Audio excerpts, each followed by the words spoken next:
Yo, what's up everybody? Today we're gonna be doing an overview of Warcraft, the Sunwell Trilogy.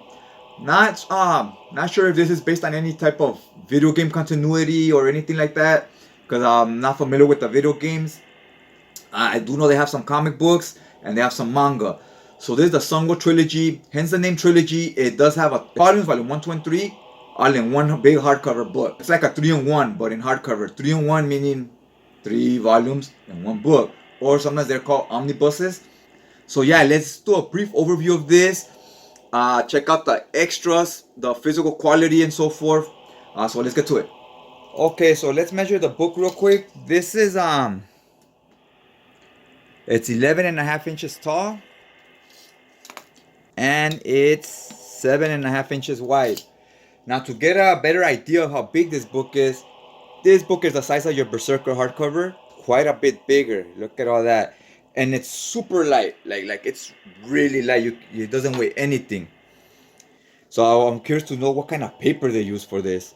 Now I really like the design on this. You see here where it says Warcraft Sunwell Trilogy. It's like I don't know if you could tell there. It's like glossy and embossed. The letters pop out. Over here it says the Ultimate Edition. So this collects volumes 1, 2, and 3. It's Tokyopop right here. This is the spine right here. The letters again have that embossed lettering, and so does the Ultimate Edition letters here. Here's the back of the book. Again, has the letters embossed. I like that it stays consistent with the theme, where the letters keep staying the same color, same font, and they always pop out like that.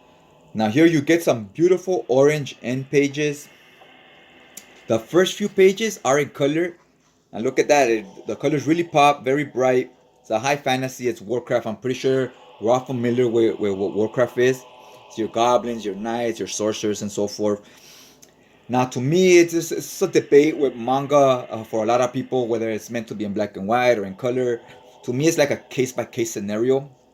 You have to find the right colorist to match the right pencils, right, the right art. Because sometimes they don't mesh well together and it completely changes the art.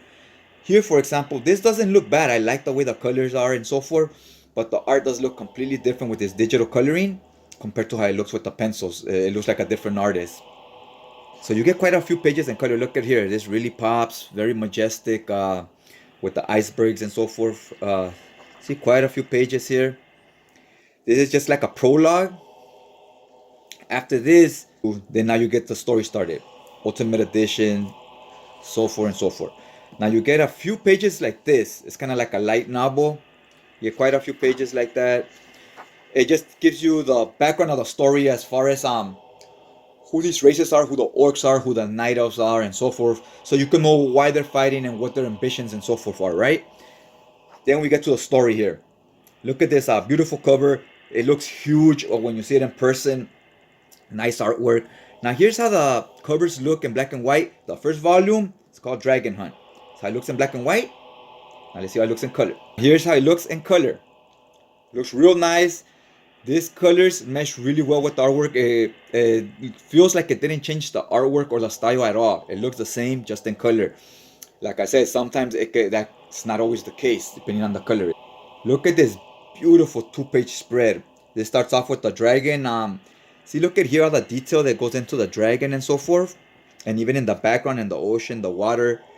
Now, sometimes when you color this, it will have a different feel depending on the colors they use, where it can come off more cartoony or like the anime cartoons and stuff.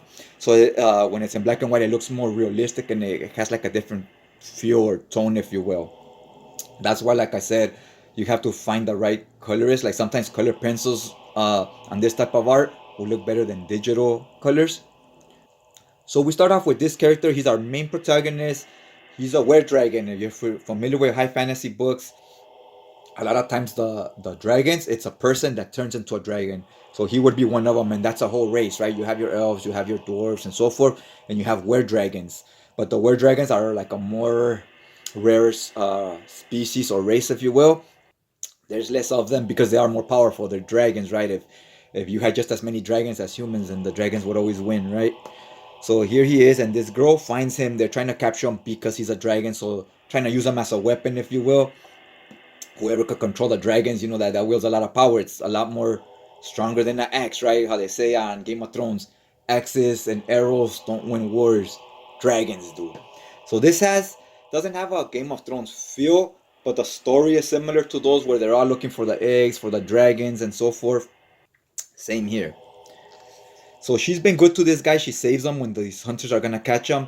Because she saves him, he protects her against the other dragons. He's like, hey, she's a good human. She's not a bad one. So now they kind of have her back and so forth, and they have to escape these hunters. Here's some more of the artwork. So they're escaping these hunters that are trying to catch him.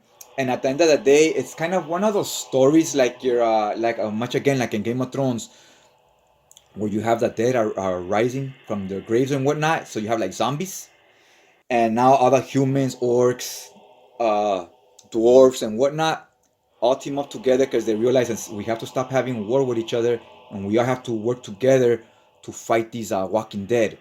Once that war's over, we could go back to fighting amongst each other, right? But they know that none of them are gonna survive this war against the dead if they don't help each other, right? So I won't give too much more about the plot or the story. That gives you the gist of it. Here are some of those deadites, if you will, or zombies. Here's another character that's a little bit like Simon Velma from Castlevania. So yeah, just check out the artwork, and like I said, it looks real nice and really big pages. And you get the whole collection in one book, all 3 volumes, and that's all you need. There's no like volume 2 or 3 or anything like that.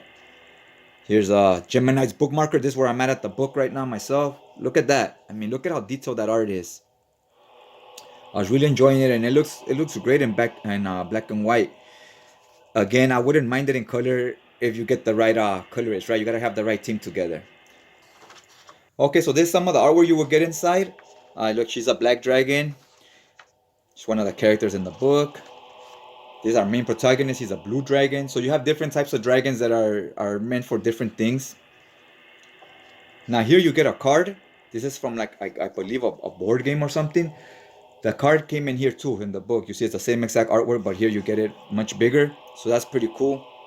It also came with this flyer about the board game, I believe.